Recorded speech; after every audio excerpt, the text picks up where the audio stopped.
time for Nerdy for 30, podcast where we talk about nerdy-ish movies for 30-ish minutes, and if everything goes according to plan, you never find out where we live.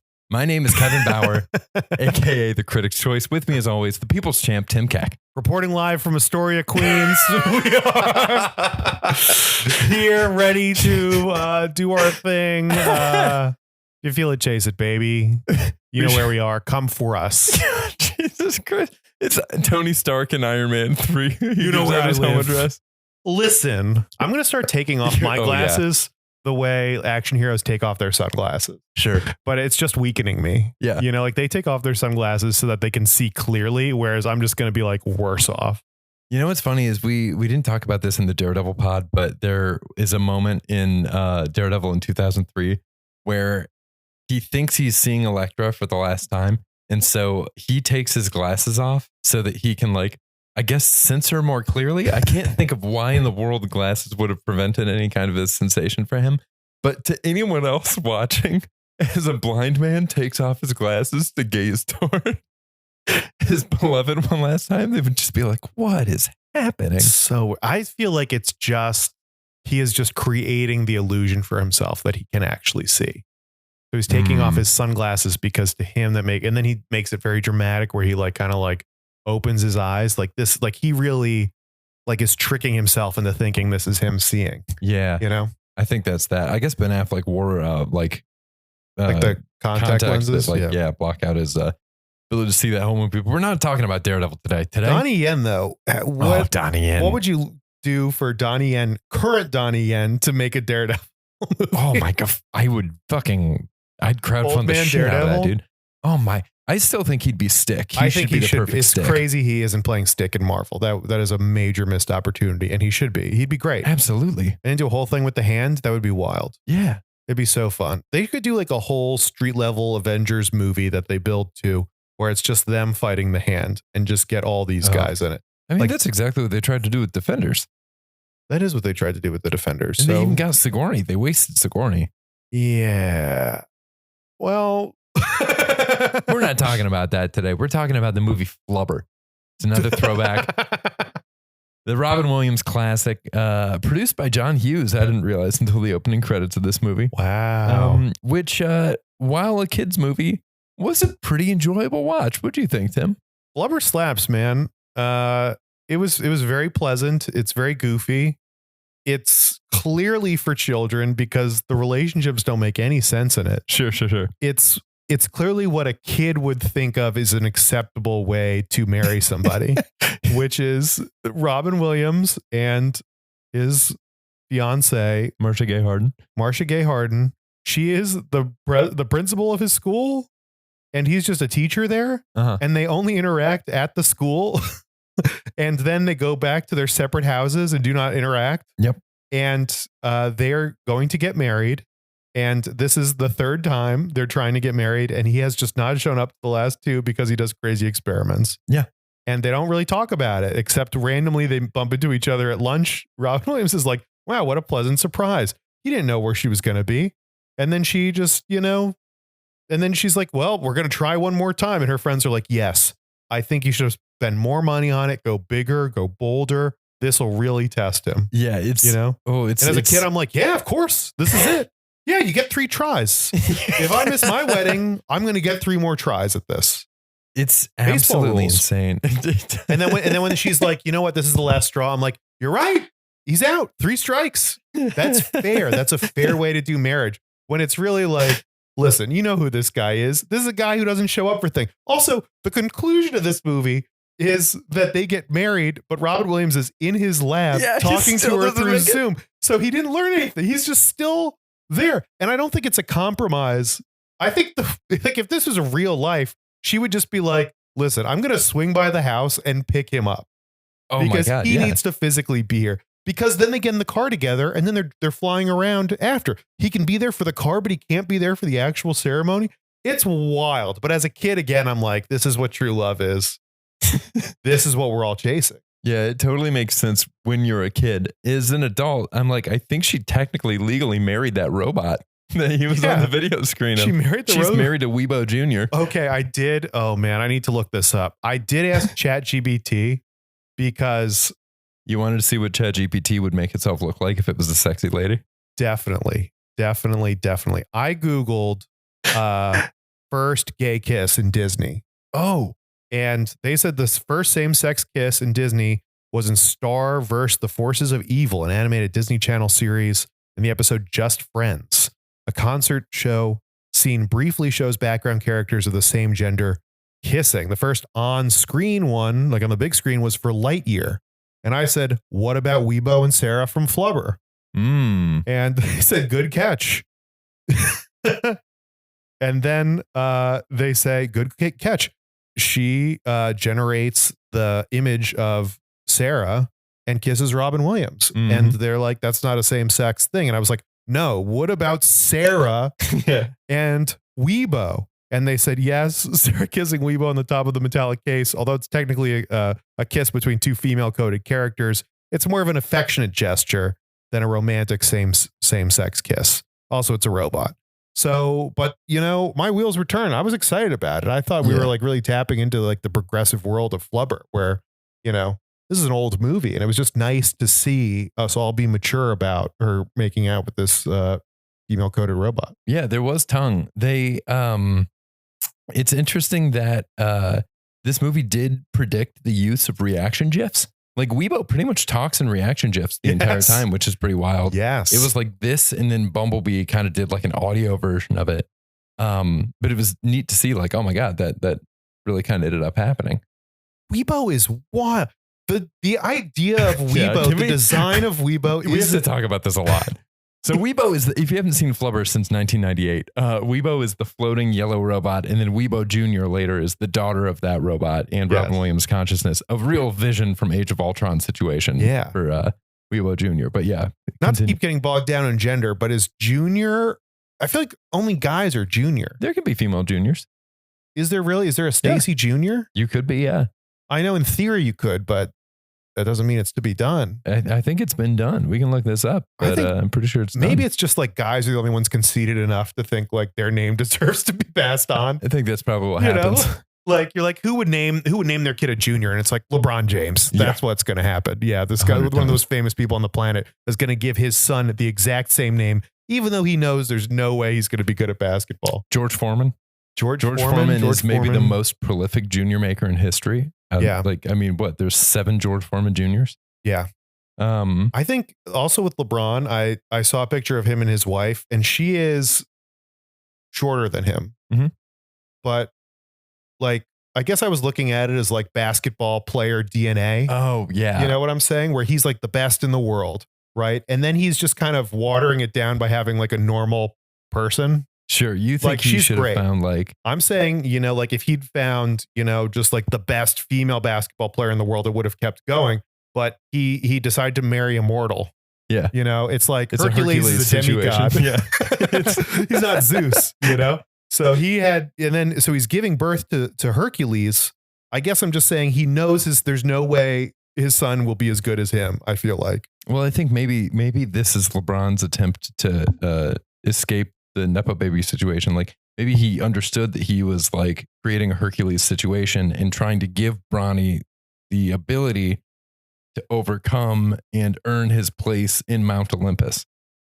And it would be a situation where it's like, yeah, if you think, you know, like he could have gone out, like what was her name? Lisa Leslie. Like LeBron could have just, you know, married Lisa Leslie and been like, just, you know, I think you got to go full lateral move. You got to be like, listen, dude, I think music's your passion, and just be like, I'm going to get you every violin lesson in the world. You know, we're going to go complete sidetrack. You can't try to sidestep this whole thing. No, you really gotta escape there. Yeah, you got to get out of the legacy. Speaking of Weibo Jr., Weibo Jr. Yeah, so I just think Weibo Jr. is interesting. Yeah. So keep what you were gonna go describe with Weibo, floating yellow robot. I think just like the thought put into all of these things is so cool. Weibo is a robot that has never existed before or since, which is like the TV screen that flops up and it's sarcastic and it's got these little flappers on it and it floats around. And the whole time I was like, this is so nice to look at. I'm having a great time looking at this movie. It's like, clearly there's some like green screen things and whatever, but like, this is another example of like the effects don't bother me at all because they're all I think they're all practical. Like Weibo's practical. It looked incredible. Like it looks really, really good. Even the Flubber looks really good. Yeah. I think they had like a separate producer in the intro credits for the Flubber Mamba. That's great. Like they had a separate team working on the Flubber Mamba while everyone else was making this movie. That scene is so funny. The scene is already, the Flubber Mamba is such a fucking head trip.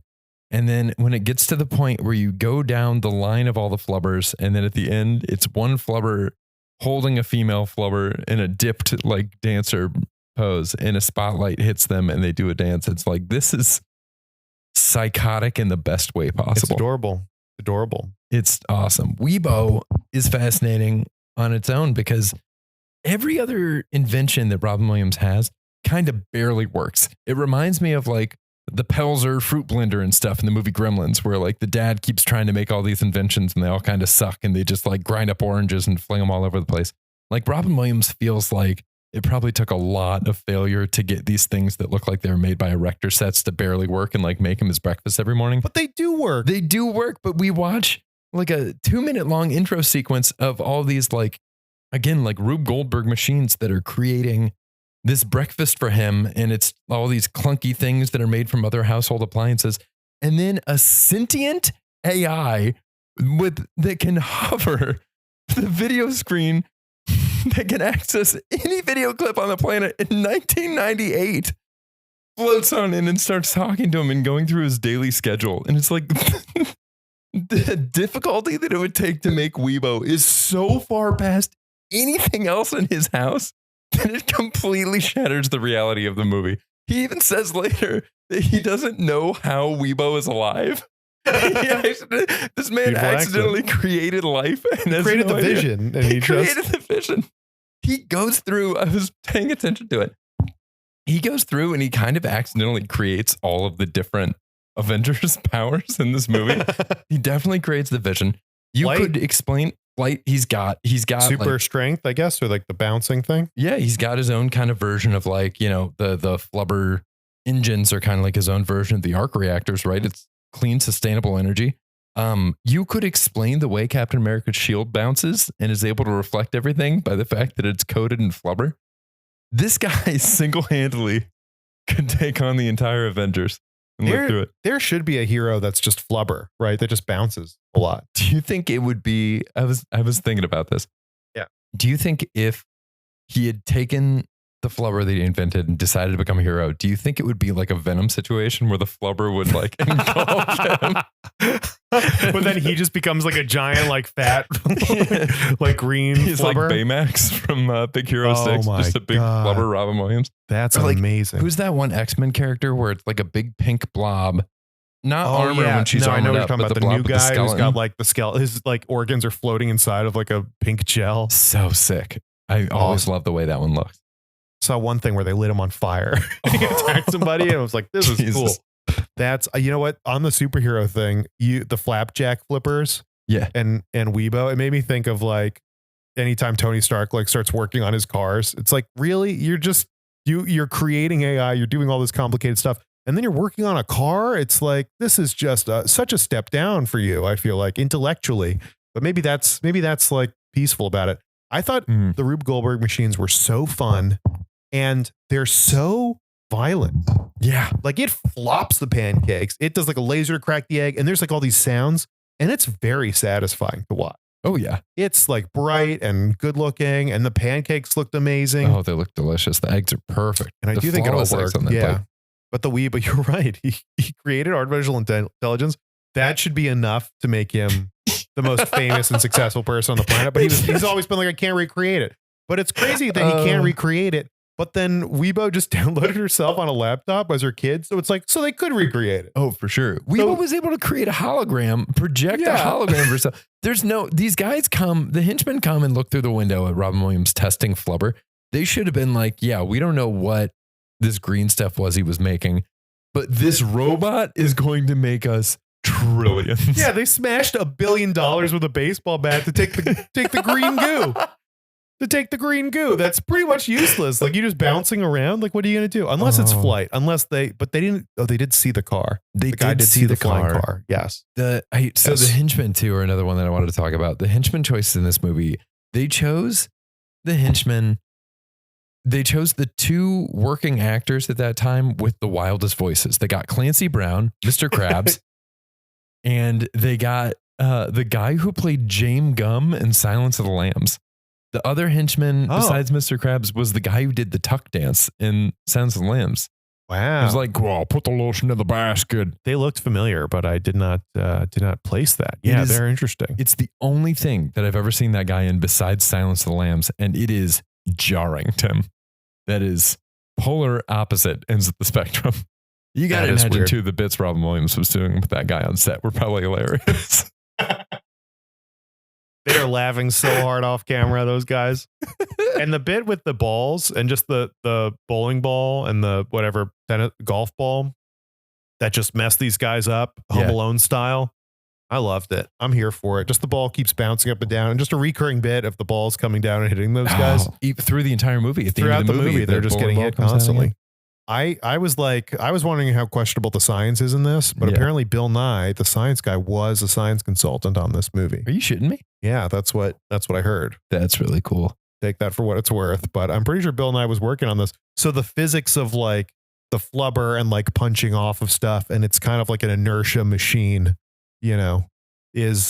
seems to be based in some fact. I don't know how you go from there to flying car, but the mechanics of the flubber and the bouncing, I think, are interesting. I mean, it all has to do with, the deep quantum physics of flubulation.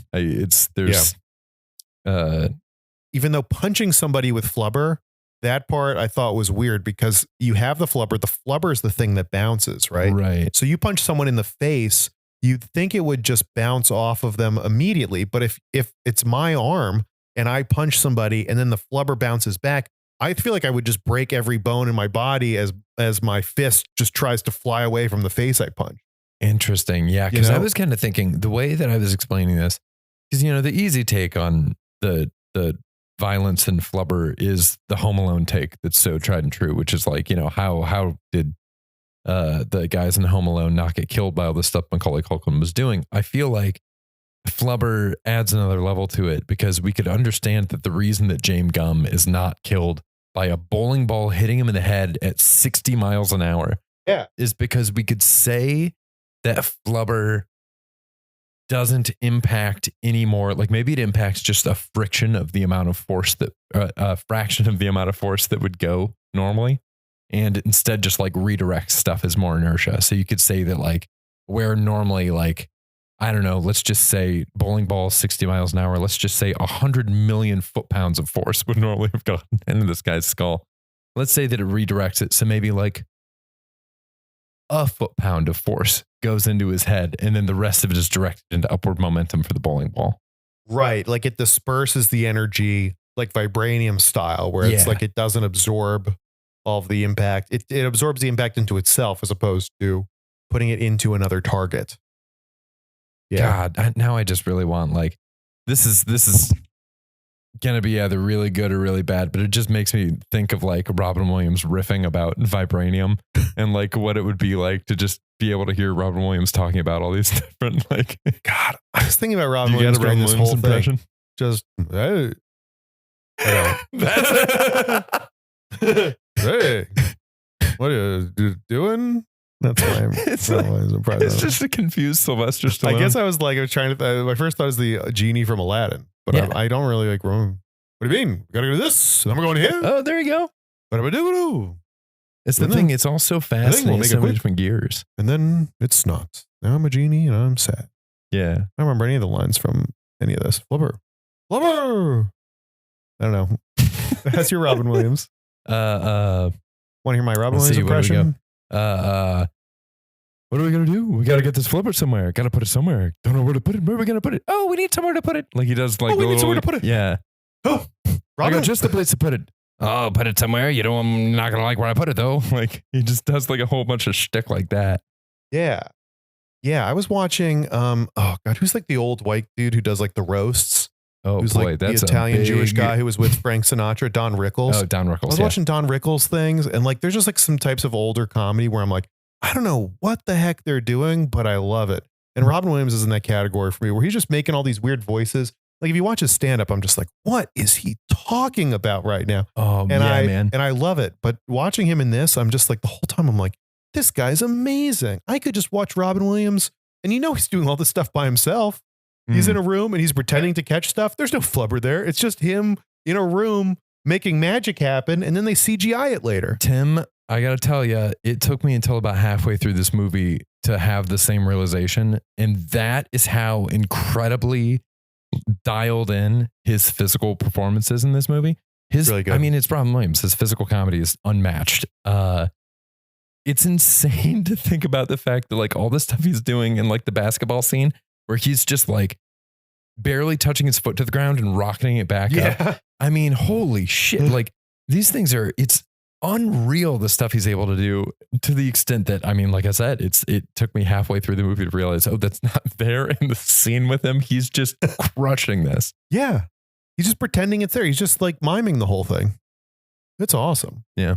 I do also want to say that it's messed up that his fiance would immediately turn and start hanging out with his nemesis. It's baseball rules, Tim. If you strike out, it's the next batter up.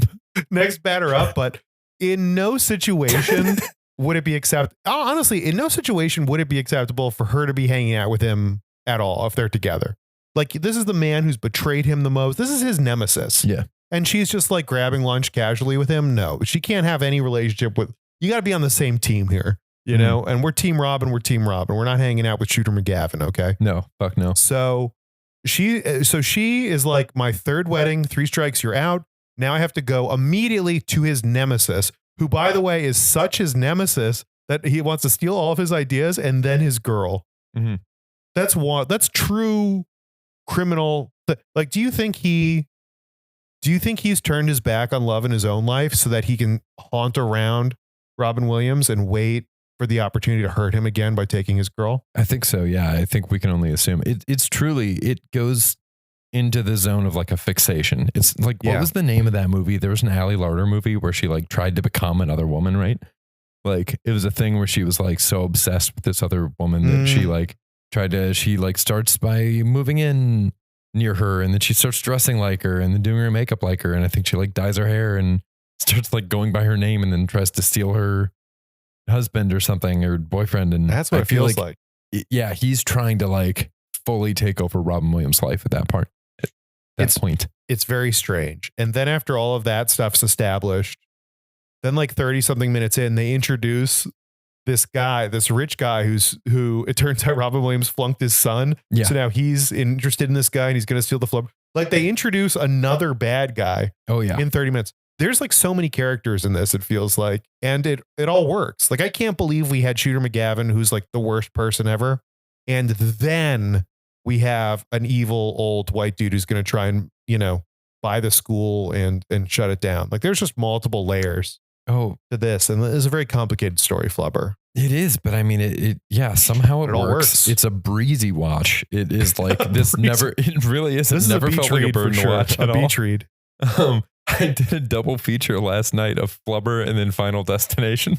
It was an odd pairing. Yes. But it kind of worked in a way. And I was thinking that they both have like Rube Goldberg things going on.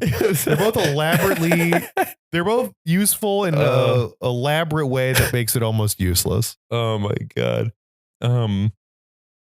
God, there was I was joking two around sides of the same coin. You've met Anahita, I think, at like one of the Ohio State game things, right? She's another like Ohio State alumni. Does she listen to the pod? I don't know. Yes, I love if she's Anahita. listening. Then, well then no, I've never heard of her before. I don't remember that. We were joking around. She was talking about how she wants to start hosting double features, but with like really weird themes. So I'm trying to think of what the jelly movie was, but like the idea was to do double features where it would be like the theme for this one is peanut butter and jelly.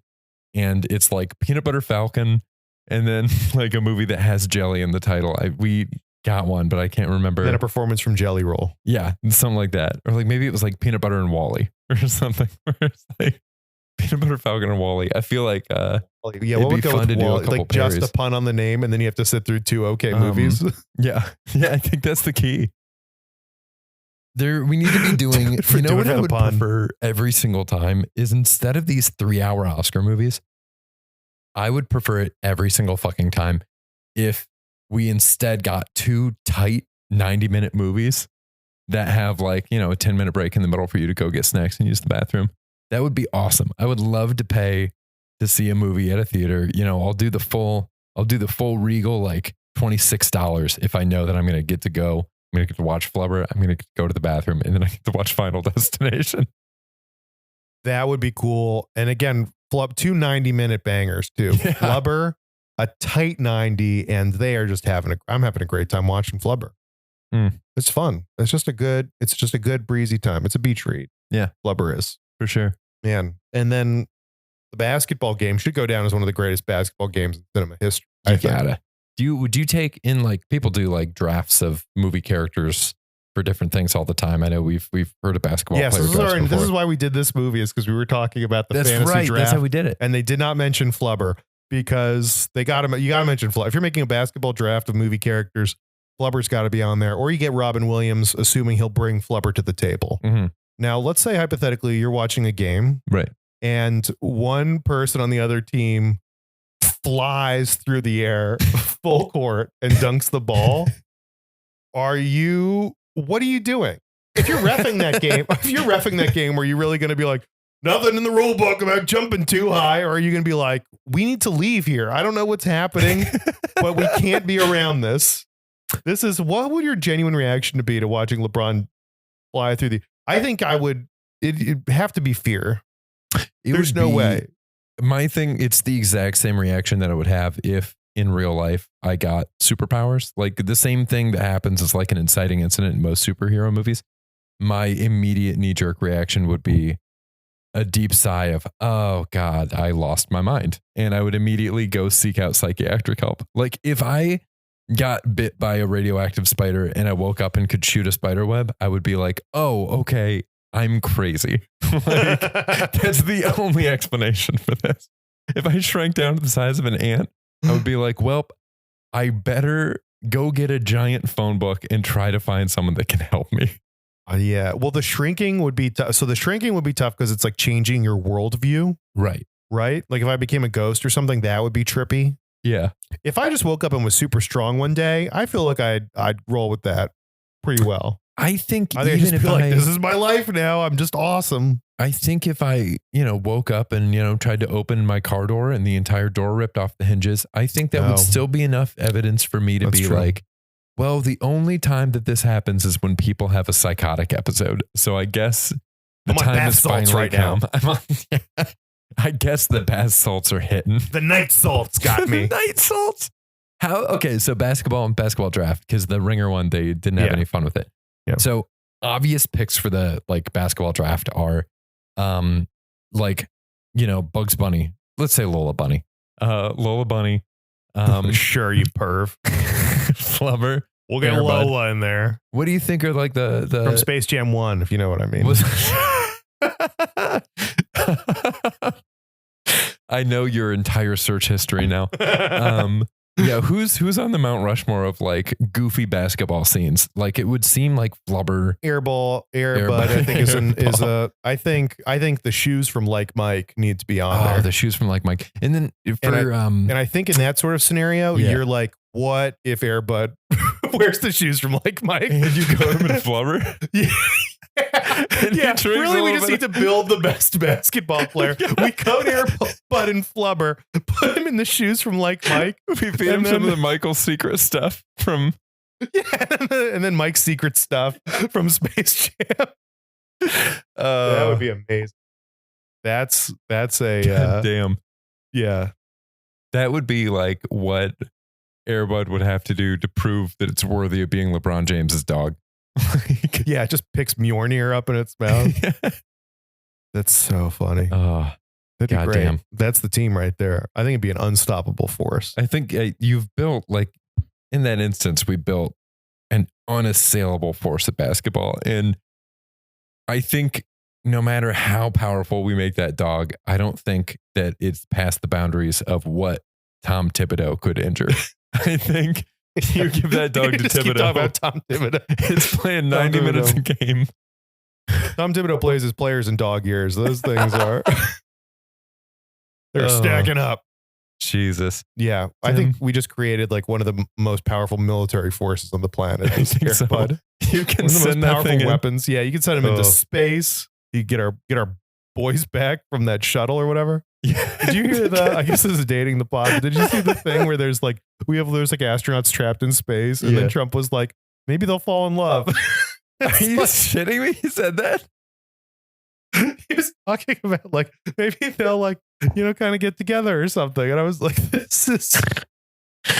Let me tell you something. Beautiful. Honestly, I'm going to start writing that script. If you space love, their love was out of this world, and just they're stuck in space.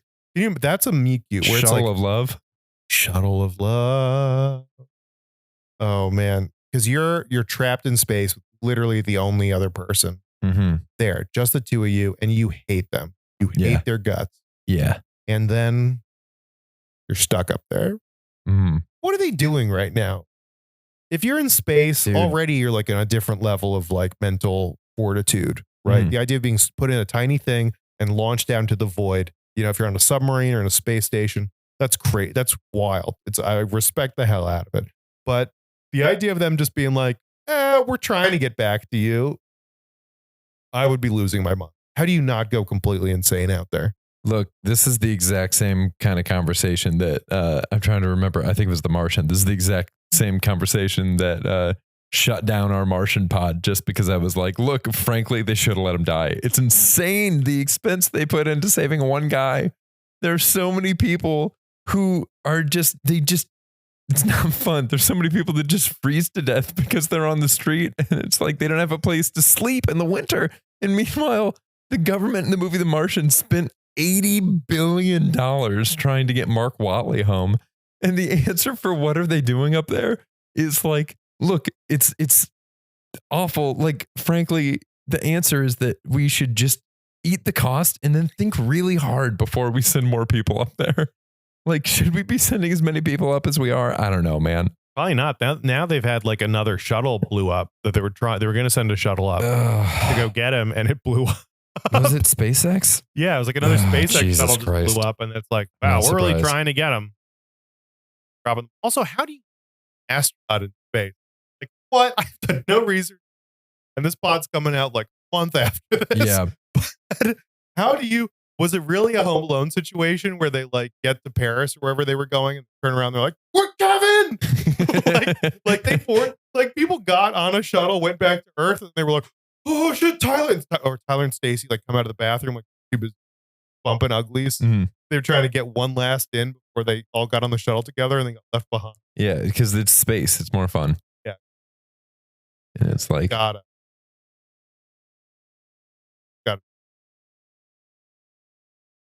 Have to know. What Just if somebody's done it? If we're go to Mars, I feel like we have to.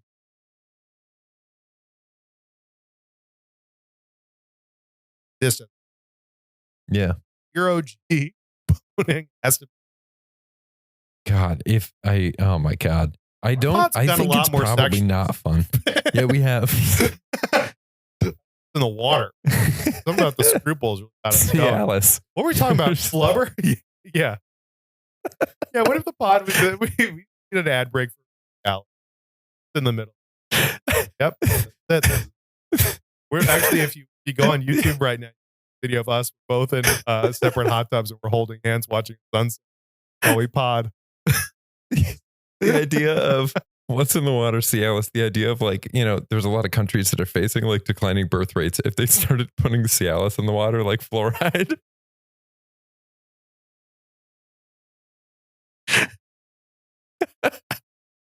Oh boy. Tim, you got any last thoughts on Flubber? Testing that out. People always talk about how pandas don't want to reproduce. Have we tried Cialis? We tried panda Cialis? How much Cialis would I'm just picturing them like loading up a trank gun like a big bolt action rifle. It's just like 500 cc's of Cialis. And they're trying to get a good shot on this panda or this monster they're hunting. It's not a hard shot. It's not moving fast. I know. For pandas. So when those things are just like too busy falling off boxes. In general, the idea of tranking a panda is comical. You don't need to trank that animal. They're already tranked. Yeah. They wake up tranked. They go to bed tranked. Jesus Christ. It's like putting handcuffs on a sea cucumber. It's not going anywhere. Oh, Jesus. How much Cialis can a panda handle? They really just like sit in somewhere and just fall over and roll down a hill. The pandas are just like so chill about everything. There's just not a worry in sight. That's why their birth rate's awful. They see each other doing silly shit all the time and they're not into it. There's nothing. A panda. Like, they watch another panda roll down a hill and they're like, ick. Yeah. Ugh, not for me. If you asked any random panda, like what kind of dude they're into, they're going to be like a Jason Momoa type. Give me like a Tom Hardy. And instead, all they have is other pandas. I was thinking about that during Daredevil a little bit, where he's like, lectures walking coffee shop, right? Mm. and Jon Favreau's like, "What's going on, boy? What's good? All right, buddy. What do you see?" He's like, "Let me know." Walks in. Actually, part of me was like, "What do you care what you like, dude? You don't have to look at her." Oh my God. Why are you worried about it? He's like, "I gotta see her face." Like, who cares about her face? He's a deeply vain man. It just seems like he's a stuck up. Yeah. I can totally with Pan. I deserve him. Oh my God. They put her in another. They put two pandas in a cage. Expecting a Gal Gadot. But I'm stuck with this black and white mess. Rolling all over the place, falling off of stuff, falling, and then they're interrupted and they roll. Yeah. It's a very karmic thing. Is that ever an episode they're all of hypocrites. What, them trying to morph into a panda to help the panda birth rate? How would have they not morphed into pandas? One, it's probably really hard. I don't think castles had a panda in it, right? No, which it was always, they would only morph for animals when they had a specific reason to. If they decided they needed to get down a hill as quickly and as safely as possible, there's only one animal that can handle this job. Infiltrate the Chinese consulate. The panda will roll in undetected. Animorphs transform and roll out. I loved it. Gotta do more Animorph stuff. I remember them talking about, I'm a rhino and I got shot 8 times. Barely tickles. And I'm just picturing like them as a panda, like going into battle and being shot 8 times. I'm just like, does it hurt? The panda just absorbs all the impact, keeps rolling like Po from Kung Fu Panda. Anyway, I did too, man. Flubber's great. Panda, the spirit animal. Yeah, and it's all derivative of pandas. Go check out Flubber, streaming now on Disney Plus. This has been Nerdy for 30. We'll be back here again next week with something. Until then, stay nerdy, everybody. Nerdy. Bye.